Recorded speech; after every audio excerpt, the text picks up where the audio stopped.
يعني وهي صدفة، هي صدفة، قلت لكم الحدث يفرض نفسه. بيزعلون الغتساوية، أنا غتساوي، أنا ريال أقص الحق لو على ولدي. المكرم عندي عند الحق واحد فقط، واحد، والديني. هذول اللي أنا لازم أجاملهم، لأن اغترن رضاهم علي بعبادتي حق الله سبحانه وتعالى. ما دون هذا ما أغلد فيه، يغلط يتحمل. نواف الخالدي. وقبل لا اروح حق نواف الخالدي عندي لكم قصه، وانا اعتذر من ضيوفي واعتذر اذا انا قاعد اطيل عليكم. في ذاك الزمن كان في فارس شجاع يخرع، عنده زهو وعنده مكانه اجتماعيه خطيره، ينقال المهلب ابن ابي صفره. طلع من بيتهم راكب على الحصان ماله، كنا راكب روز الحين، مار على الجواد ماله يتبختر، سيد غوم وفارس لا يشغله غبار. وكان قاعد حدر وهو بالطريق مار منه رجل اسمه مالك بن دينار، رجل زاهد عابد، مفارقه معاه الدنيا يعني. فهذا مر بحصانه، توقع ان مالك بن دينار يوقف. مالك بن دينار ما وقف، لانه رجل يكبر الله سبحانه وتعالى فقط، يعني ما يكبر احد، ما يغلد باحد، وما عاره اهتمام، يعني ما عطاوي. فايش قال له ذاك؟ معصب يصرخ، قال له ويحك الا تعرف من انا؟ انت واقف ما تدري منو انا؟ قال له مالك بن دينار رد خطير، قال له بلى اعرفك حق المعرفه. قال له شلون تعرفني حق المعرفه ما توقف؟ قال له الست انت الذي اولك نطفه نذره واخرك جيفه غذره وما بينهما تحمل في بطنك العذره؟ من انت؟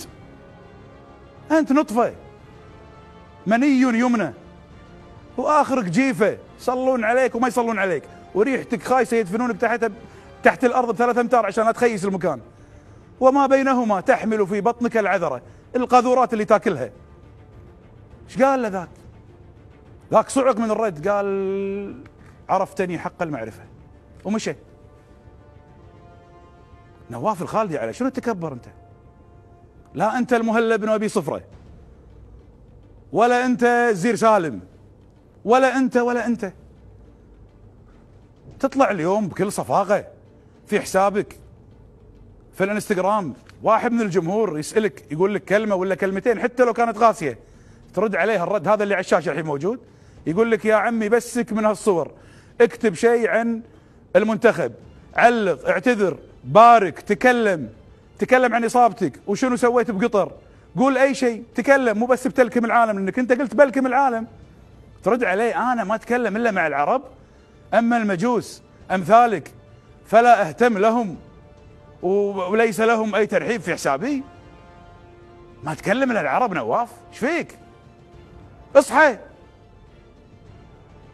ايش هالوباء المستشري فيك؟ شنو مجوس؟ ايش هالمجتمع الغذر اللي عايش فيه؟ وين قاعدين؟ مجوسي، صفوي، عربي، يهودي، سني، شيعي، بدوي، حضري.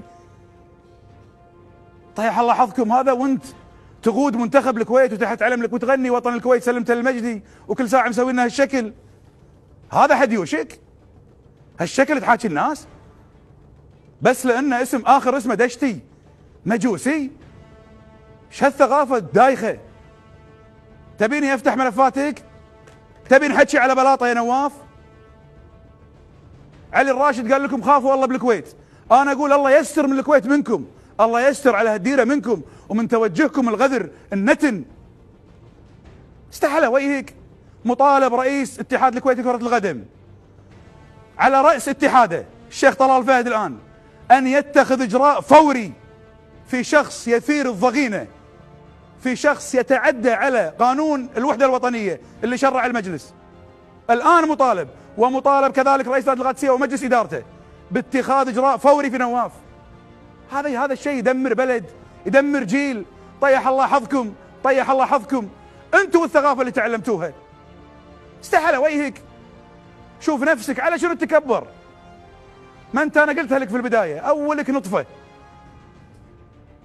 واخرك جيفه، تحصل احد يصلي ما يصلي عليك، وبينهم انت تعرف شنو ببطنك. وشوف يا نواف، انا اعطيك من الحين لباكر 10 بالليل الحلقه اللي باكر، الله عطاك 12 ساعه الا ربع. اذا ما اعتذرت او ما تراجعت فقد اعذر من انذر. بكره حفتح كل الملفات، ححفر لك حفر والله ادفنها بملفاتك. الله عطاك 24 ساعه الا ربع، مو 12 ساعه. تعتذر فيهم مو حق الولد، تعتذر فيهم حق المجتمع الكويتي اللي وثق فيك وعطاك علم الكويت تتبادله مع الكباتن في المباريات، اللي صفق لك يوم من الايام. واذا ما اعتذرت قلت لك قاعد اعذر منذر، ولا تحاول تتصل بأحد تخلي بيني وبينك. انا اليوم قمت بما يملي علي واجبي الاعلامي، كلمتك في تويتر علشان اتاكد وقلت لي دق علي، دقيت عليك وجهازك مغلق ما تبي تواجه لانك غلطان، واخذت اتصال في صاحب القضيه اللي كان قدامك واكد لي، واكدوا لي 12 شخص انك كتبت ومسحت. يوم انك مو قد الكلمه وجبان، واجه خليك ريال واعتذر. اعتذر حق المجتمع اللي سواك ريال، المجتمع اللي عطاك شيء ما تحلم فيه بعد 100 سنه. ولا باكر ترى هني ما في بحاصه بسويها. وقلت لك لا تلجأ لاحد، اي صديق مشترك بيني وبينك يدق علي باكر على الهواء حفضحه.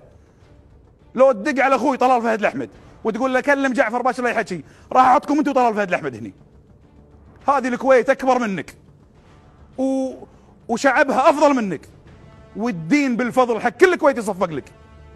انا ممكن اجاملك في امور كثيره قلت لك في البدايه، لكن لا ما جامل في الكويت، مش تمثيلا، في غيري يحب الكويت مليون مره، لكن انا هذه بلدي ما عندي غيرها. احنا متعايشين من ايران، من العراق، من نجد، من مدري من بمبي، احنا متعايشين. مجوس، تعرف المجوس انت منو؟ تعرف اصل العرب شنو؟ ولا بس كلمه وخلاص قلتها؟ لا تعيش علينا دور الزير سالم، انت كابتن في المنتخب وكابتن منحاش، فلا تعيش علينا الدور انك قائد، انت قائد بمنتخب وقائد بربع، فلا تطولها وهي قصيره. انا بروح حق ايمن الحسيني. ايمن الحسيني لاعب منتخب الكويت السابق، وحمد الصالح لاعب نادي القادسيه ومنتخب الكويت السابق او الاسبق. ترى انا مجبور اصرخ عشان اوسع صدوركم باللي يغثكم، نواف ولا غيره ما تفرق معاي. فانا راجع الطاوله، عندي ضيوف بسولف معاهم عن اخفاقات منتخبنا المستحقه والغير مستحقه، وبروح ادخن.